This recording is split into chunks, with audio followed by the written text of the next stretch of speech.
On. Is it on? Now it's on. Okay. All right, wait. Now we got to get mine ready. All right, we're having some technical difficulties here. Is yours on? I've never done this before, so.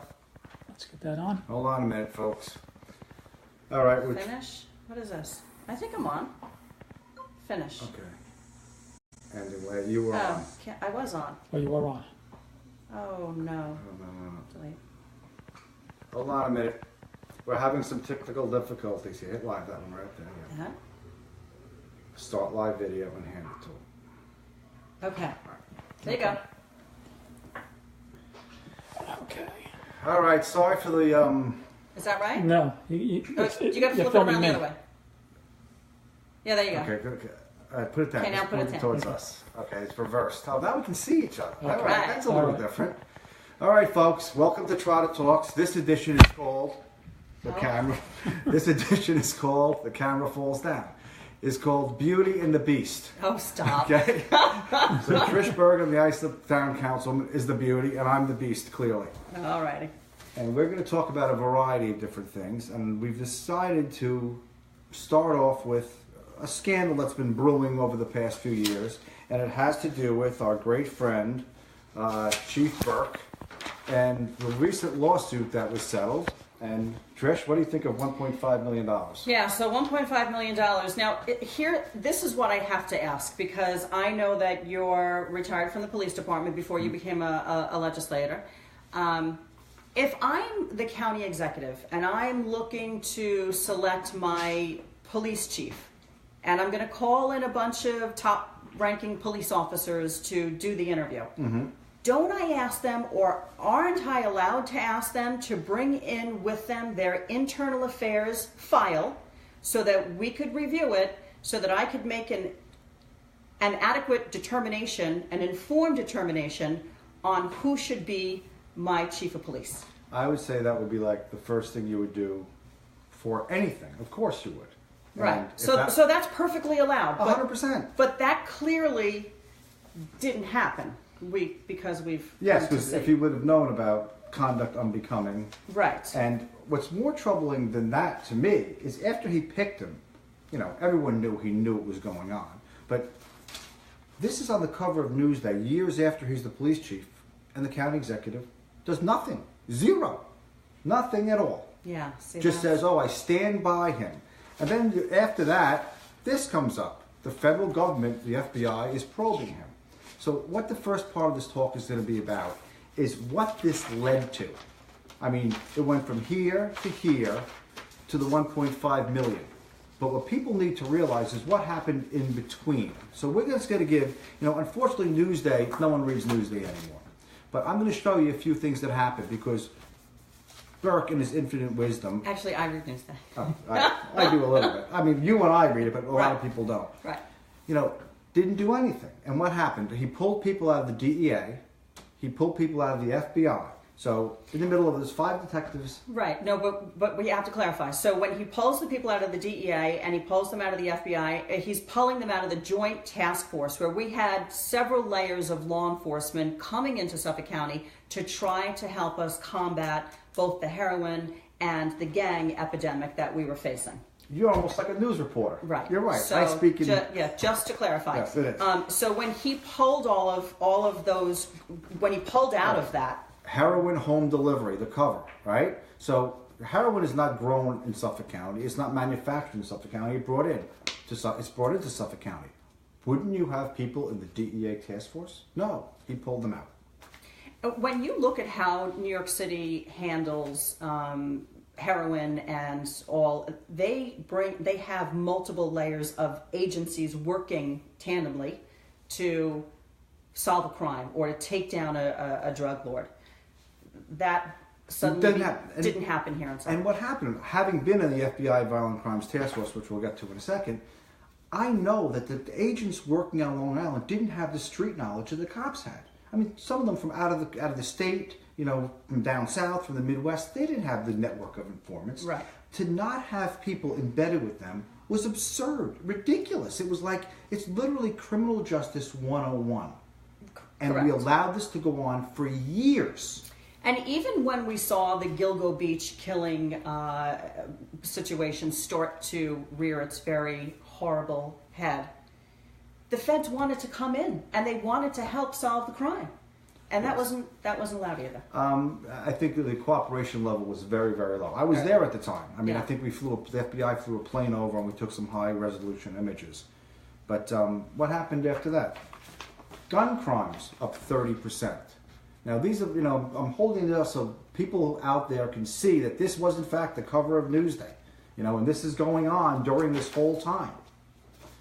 And then it continues even worse. This is under, when it's back in September of 2016. That was horrible. 2 high school girls killed, murdered By the gangs. Right.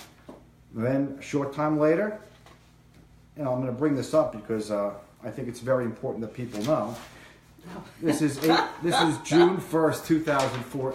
I'm sorry. Well, no, I'm not laughing at this. I'm laughing at what he's about to pull up. Well, there was 4 people murdered in April of 2017. That's just about a year ago. Terrible. That was such I was brokenhearted for the community, for the families. That's somebody's child. Nobody should have to live through what those families live through. But pardon me, that's not. I was laughing at what you're about to hold up. Well, I want to explain this. I am putting my full faith behind the current district attorney. I want to preface it because I'm going to give him the benefit of the doubt to begin with. Well, and I want to say too that in the 25 years that I have been working with the district attorney's office, first as a news reporter and a news anchor, and now in my capacity as an elected official, I have had a tremendous response from the district attorney's office In the past month. Since Tim Sinney has come in. So, and I'm going to give him that. And he's 36 years old, and he has a very bright future. Okay. As long as he plays it straight. This is concerning to me. That was concerning. I got this mailer in October before the election, and it says, the man who took down MS-13. And today, on the news, and tomorrow in the paper, you're going to hear about a big gang initiative and what he did. Well, why do we need a gang initiative if he's the man who took down MS-13? Yeah, that The problem. troubling part of this is this date right here. I'll hold it up. It says March 4th, 2017. March 4th, 2017. 3 weeks later, 4 people were brutally murdered. So This is typical of political mouthpieces. And I do not. I keep this on my desk, so if I ever become like this, Yes. I want someone to hit me in the head with it. So the political mailpieces that go out sometimes are not Scary. completely accurate. However, I'm giving Tim Sinney the benefit of the doubt because I think he's going to do a very good job. I hope he does. Yes. I hope he does. And the MS-13 situation is still so desperately in need of assistance in the town of Islip, in some of our communities, that even Congressman Lee Zeldin and Congressman Peter King sat with the president today, which I thought was extraordinary. Yesterday, Yeah. and giving us some attention that we desperately need. Yeah, and having said that, though, while I'm not a huge Trump fan, I got to say that talking to the cops, who I still talk to every day, in the FBI, agents, they say that since this new policy of if you've been arrested for a crime, you're a gang member, and you're not a citizen, you're getting scooped up and getting out of here. Yes, ICE is coming in, and you're heading home. It absolutely has slowed the tide. They're saying it's very quiet, and it's making a big difference. I sat with the folks from the El Salvadoran consulate 2 weeks ago, or a week ago, and they are receptive. They said, look, good people should stay here, and good people should stay here. Doesn't matter what country you're from, but bad people need to go home. And they understand that, and they respect that. And I think that Trump's policy that he recently put forward, allowing those who don't commit crimes to it's not a fast track, it's a 12-year plan to be able to reach citizenship, be on probation for 12 years. I think 12 years is a long time. I think a lot of them have already demonstrated that they've been here for 17 years from some countries. And if they haven't committed a crime, I don't know that 12 years is necessary, maybe 5 years. But everybody has to come to common ground on this, because you can't take a beautiful 17-year-old girl who came here 17 years ago, and now you're going to uproot her family, and send her to a place she's never been, she's never lived. So there has to be common ground on this. I think Chuck Schumer is making a very big mistake in not coming to some sort of common ground with securing the borders and making the process to become a citizen a rigid process. I think that Trump is trying to do the right thing. I think that the 12-year window is a little bit too long, but that's my feelings on it. So getting back to why this happened, because they took people out of the FBI, they took people out of the DEA, they took people out of the ATF, and it's really sort of odd that there's gangs, guns, and drugs. The three task forces that he took people out. Yes. He left the guy in the IRS, and we have no IRS problems. Very interesting. Now, but this is the byproduct. But you want to talk about this settlement, and I know that you have it right here. I got it right here. Oh, you have it. $1.5 million. Now you folks have to pay for. Now, it's my contention, and I have to pay for. This should be taken out of the county executive's campaign funds to pay for this. That's where it should be taken out of. He's got over $2 million, I think $2.5 million in the bank. As a show of good faith and a show that he screwed up, he should be taking the money out and not putting the taxpayers on the hook. And I'm going to tell you, I'm not voting for this. There's not a chance in the world I'm voting for this. He was told time and time again that this shouldn't happen. He shouldn't have this guy there, and he stood by. Yeah, but you're outnumbered by how many legislators? It's well, I think I probably got most of the Republicans, so it's going to be probably 11-7. That's the way I see it. Yes. But you know something? And if is you he legally allowed? Is he? Sure. Look, is he allowed to take? 100%. I checked. It's like you can die and give your money to the government. You can do whatever you want with your money. So it would come out of his campaign fund, the $1.5 million. I was told by by elections lawyers he could do it. Okay. 100%. There's a thought. That's an interesting thought. So look, it's about taking responsibility. It's about doing the right thing. Oh, now let's talk about taking responsibility and doing the right thing. So, where's our next one? Lindsey Henry? Yeah. There's so many papers here. So much to do. So I understand that everybody is, you are innocent until proven guilty.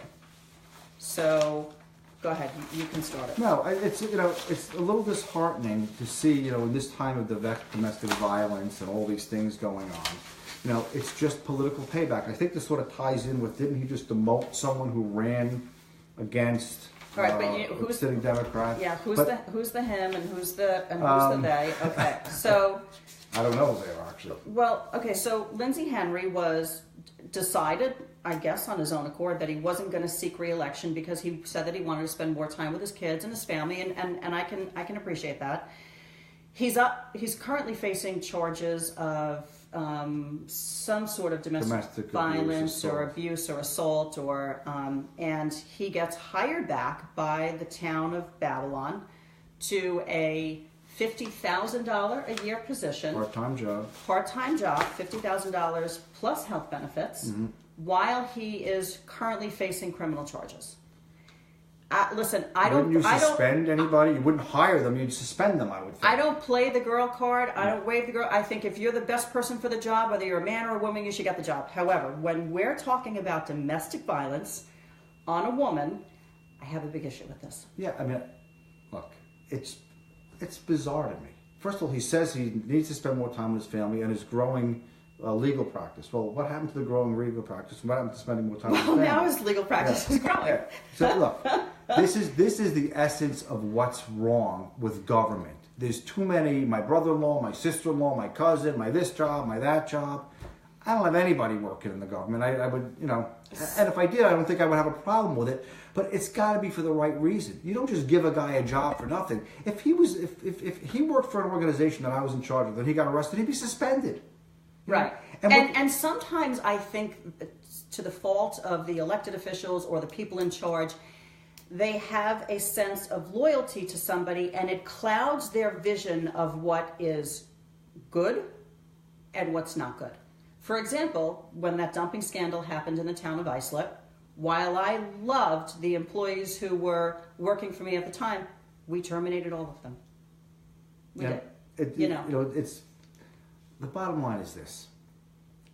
There's a very good chance, and a lot of times this happens in domestics. I've handled thousands of domestics. A week from now, a month from now, oh look, he's going to lose his job. He's going to do this. Guess what? She might not. I'm not going to press charges. I'm not going to do this. It's going to affect money. That's the problem. I almost feel like she's being if in fact what is alleged to have occurred has occurred, I feel as though she's being victimized again. Because, and we'll see. We'll see if she drops the charges. We'll see if she doesn't drop the charges. No, I mean, Newsday got... And if it was one time, then I would say, well, maybe it's not inaccurate. But there's allegations of more than one time, correct? I can tell you that I have people who've told me they've been on a boat with Jimmy Burke and Lindsey Henry. Together? Yes, together. Yeah. Confirmed. Now, that was a Newsday editorial. Another Newsday editorial, switching gears for the third time, is about fees and taxes. Newsday got it right twice today. You might want to mark this down. Oh, did you see the editorial that Newsday wrote about the situation with... Here it is. No, the one about the Lindsey Henry hiring. Yes, I mean, they were on the money with that. It's right here somewhere. Yeah, they were on the money with that. And I just thought that was a really well-written editorial. I thought it was fair. I thought it was an accurate portrayal of what's wrong. They got another one right with the fees. I mean, let's just go over my little summary card here if I can find it. I think you've got me a little discombobulated. So let's just go over the fees. You ready? Red light cameras, mortgage fees. Wait. Let's talk about the red light cameras because I'm driving here and there's a guy laying on his horn behind me because I'm refusing to make a right on red. I won't even make a right on red anymore. I agree with you. I mean, if you stop, you can make a right on red. The reality is, I can't tell you how many senior citizens I've had who've been driving for 60 and 70 years who've never gotten a ticket. And they kind of roll through and it. They're looking. If it's a dangerous situation, you should get a ticket. But the reality is 99% of these are not dangerous situations. And you couldn't afford to put the cameras up unless you did. But more troubling is what Newsday agrees with. The fees they put on these tickets and on the mortgage fees are illegal. So if you're managing this county and you know that $65 million of fees for the mortgages is going to be taken away from you, wouldn't you be doing something about it? Wouldn't you be reacting, cutting somewhere? We see nothing. The $30 fee for the red light cameras, it's illegal. You just can't add something on. No. It's a very, the very red light troubling. cameras thing drives me crazy. You don't have enough votes to eliminate that program, do you? No. And it brings in $32 million. Is that right? Yeah, 32. Each year? Right Every year? $32 million. But believe it or not, the tax map verification, which is a term they made up, because when I have a video of the girl doing it, it took 51 seconds to do it. You get the paperwork, you confirm that the tax map number matches the tax map, the address matches, and the name matches. So it used to be the mortgage verification, you're recording the mortgage. Right. But you're also verifying, as you're doing it, you're verifying the tax map. So they charge you an extra $250 for something they were doing automatically. Now, there's 6 girls in a room. I think the total salary is about $1.1 million, including the supervisor. We collected $65 million for that. Wow. So we're going to have to pay that back. Wow. And it's basically illegal. So I think we could, I don't know if we could take questions. I can't read that far. I'm not really sure that we can. I don't know. This was working. And anybody who's watching, you have to stop texting me because you keep blocking the screen with text messages. We can't see what's going on. How long have we been on so far? Hang on, let me see. We can't see any of this. Oh, did I do it? No. Did I mess that you're up? Still Okay. Good. All right. I can't read those. Hey, Frank. We're not very good at this, so. Yeah. This is like this is the first like time with home, 2 people. This is like TV 101, like what I did in journalism school when I was in college. It's hard. Oh, people are asking about the. Okay.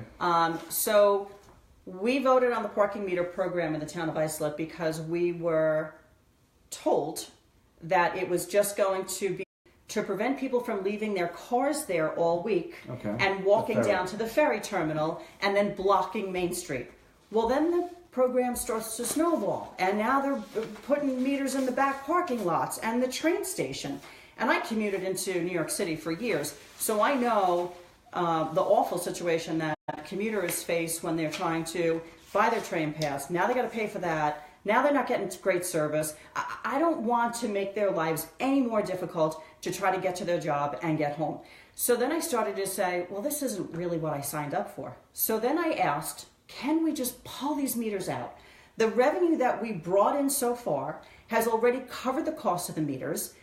And then they start telling me, oh no, we're not just doing Bayshore. We're going to do Islip, we're going to do Sayville, we're going to do Ronkonkoma. And I said, oh, this is not what I signed up for. It sounds like Steve Malone. So if I can convince enough of my board members to rip these meters out, I'm doing that. I'm working on that now, but I need some more board members to join me in saying, let's just nix-nay this whole program.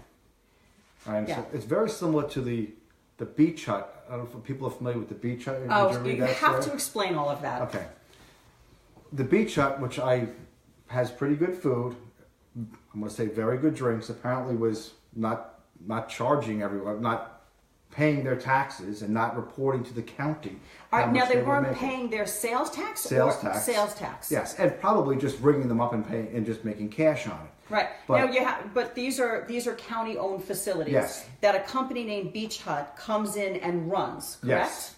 And they weren't paying their sales tax. You're very good at this. Okay, gotcha. All right. Yes, just want to make sure we got this So now, what happened was we were getting a percentage of how much they made. The percentage of what they made that we got is less than the amount of campaign contributions the Democrats got. They got $32,500. I think we got $28,000 in revenue last year.